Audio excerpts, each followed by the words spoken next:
जय श्री राम। 2 दिन हमने अपने जो हमसे 2 बहनें बड़ी हैं उनमें जो हमसे बड़ी हैं उनके अजिया ससुर और ससुर के बारे में हमने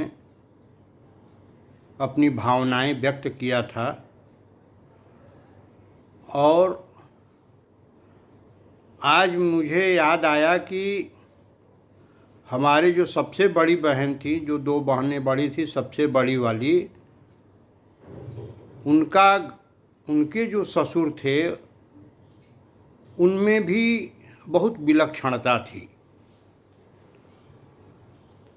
कद तो उनका छोटा ही था, लेकिन पर्सनालिटी इतनी उनकी अच्छी लगती थी और मूंछ का स्टाइल उनका ऐसा होता था कि उनको हम लोग देखते ही रह जाते थे।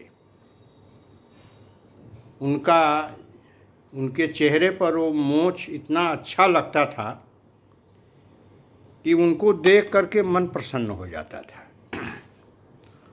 और वो बहुत ही मितव्ययी, बहुत ही सात्विक और बहुत ही रामायणी और बहुत गीता और महाभारत और भागवत का बड़ा ज्ञान रखने वाले व्यक्ति थे। और वो मिडिल स्कूल में टीचर थे और इतने संयमी थे कि इतने संयमी और इतने कर्मठी थे कि वो अपनी घर में जो कोई चीज़ जैसे खराब हो गई, सीढ़ी खराब हो गई, सीढ़ी टूट गई, तो वो सीढ़ी अपने से ही बनाने लगते थे। मिस्त्री वाला काम भी कर लेते थे, लेबर वाला काम भी कर लेते थे। खेती में भी वो मजदूर जल्दी नहीं रखते थे, बहुत श्रमी थे। उनसे बहुत कुछ सीखने को मिलता था, पुरुषार्थ क्या है और कितनी कठिनाई से आदमी 2 पैसा कमाता है, ये उनसे सीखने को मिलता था। हम लोग जो तमाम फिजूल खर्ची करते हैं, मनमाना खर्चा कर देते हैं, इधर उधर अनाप शनाप खर्च करते हैं और उसके बाद परेशान होते हैं और घर में अपने माता पिता से, अपने गार्जियन से झगड़ा करते रहते हैं। और जितनी हम टेंशन झेलते हैं अपने जीवन में, उसमें ज़्यादातर जिम्मेदार हम ही होते हैं। अगर हम चिंतन करें, विचार करें, तो हमें ये महसूस होता है कि हम खुद ही उसके लिए ज़्यादा जिम्मेदार हैं। तो हमारे वो जो सबसे बड़ी बहन के जो ससुर थे उनमें बहुत विशेषताएं थीं और वो बहुत ही संयमी थे। हम लोग उनका घर जो है हमारे गांव से मात्र 10 किलोमीटर की दूरी पर था और हम साइकिल से ही अक्सर जाया करते थे। उस समय नौकरी चाकरी नहीं लगी थी, विद्यार्थी जीवन था और हम बहुत जाया करते थे। और चूँकि बाज़ार होता था तो हम अपना मूंगफली खरीद के कहीं बैठ करके खाने लगते थे, तो वो आके हमारे धीरे से हमारे बगल में बैठ जाते थे और कहते थे क्या खात हुआ। हम कहे कि यह मूंगफली हो बाबा। अरे राम राम राम राम, मूंगफली खात हुआ? अरे चना खैले होता घरे में, मत खाल के लिए मूंगफली में का रखल हो, ऐसे बढ़िया तो चना हो। हम कहे हाँ बाबा। फिर कभी हम लोग चाट, गलगुप्पा और आलू चाप वगैरह बनवा के खाने लगते थे तो बब्बा की नज़र रहती थी, वो आ जाते थे। का खात हुआ? हम कहे अरे बच्ची वो नुकसान करे, ये सब चीज़ मत खाल के लिए, है ना।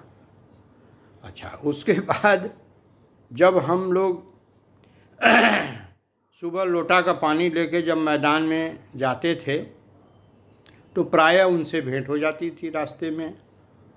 तो लोटा का पानी ले करके अगर हम दूसरे के खेत में अगर बैठने जा रहे हैं तो तुरंत आवाज़ देते थे, ए बच्ची, ए वहाँ मत बैठा, वहाँ मत बैठा,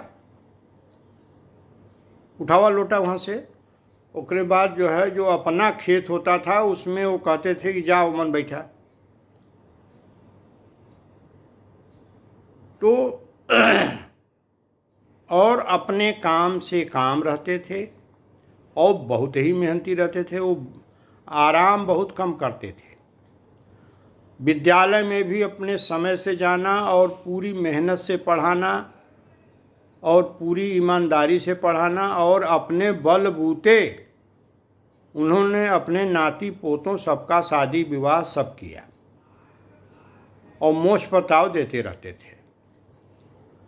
भगवान ने उनकी मोछ भी इतनी बेजोड़ लगता था, उनके चेहरे पर इतना खिलता था कि अब हम कैसे बतावें कि उनके मूँछों से कितना हम प्रभावित थे। और बड़े ही सात्विक थे, बड़े ज्ञानी थे। रामचरितमानस की बहुत सी चौपाइयाँ उनको याद थीं। और पंडित राममूर्ति चौबे उनका नाम था, देवमूर्ति चौबे, राममूर्ति नहीं, देवमूर्ति चौबे। और बड़े ही कर्मठ, संयमी, सात्विक, अपने धर्म में निष्ठा रखने वाले, बहुत मितव्ययी, बहुत संयमित। उनसे बहुत कुछ सीखने को मिला और हमने उनसे बहुत कुछ सीखा। और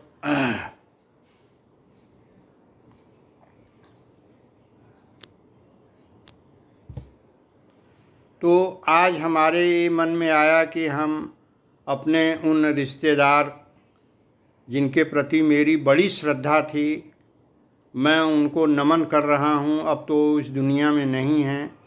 मैं अपनी विनम्र श्रद्धांजलि आज रक्षाबंधन के इस शुभ अवसर पर उनको अपना, जहाँ भी हों, जिस दुनिया में भी हों, जिस लोक में भी हों, उनका आशीर्वाद हमारे परिवार के ऊपर पड़े, हम सभी को आशीर्वाद मिले और उनको भावभीनी श्रद्धांजलि अपना अर्पित करता हूँ। वो मेरा आशीर्वाद और श्रद्धा उनके पास पहुँच जाए, यही मैं ईश्वर से प्रार्थना करता हूँ। ऐसा व्यक्तित्व हमें कहीं दिखता नहीं है। और मुझे लगा कि अगर हम, भले इसका कोई प्रयोजन नहीं है, आप लोग सोचेंगे कि क्या ये फालतू बात करते रहते हैं, इनको और कोई काम नहीं है क्या, लेकिन हमको लगा कि जब हम इतना कह डाले हैं तो अगर उस महान देवता के बारे में यदि कुछ नहीं कहेंगे तो हमको संतोष नहीं होगा। तो हम अपने संतोष के लिए, अपने मन की शांति के लिए यह उद्गार व्यक्त किए हैं। अगर आप लोगों को कहीं कोई इसमें अच्छा न लगे तो हमें माफ़ करिएगा, हमें क्षमा करिएगा। मुझसे रहा नहीं गया अपने उन महान रिश्तेदार का वर्णन किए बगैर, मुझे शांति नहीं मिलती, इसलिए मैंने उनका उल्लेख किया है। जय श्री राम।